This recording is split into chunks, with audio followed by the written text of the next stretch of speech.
ఎప్పుడు మొదలైందో తెలుపగల తేదీ ఏదో గుర్తించేందుకు వీలుందా?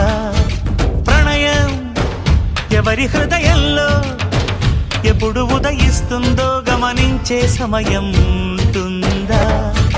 ప్రేమంటే ఏమంటే చెప్పేసి మాటుంటే ఆ మాటకి తెలిసేనా ప్రేమంటే? అది చరితలు సైతం చదవని వైనం, కవితలు సైతం పలకని భావం, సరిగమలెరుగని మధురిమ ప్రేమంటే.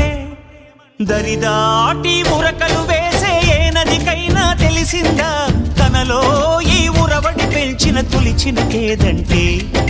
సిరిపై రై ఎగిరే వరకు చేనుకు మాత్రం తెలిసిందా తనలో కనిపించే కళలకు తొలి పిలిపేదంటే?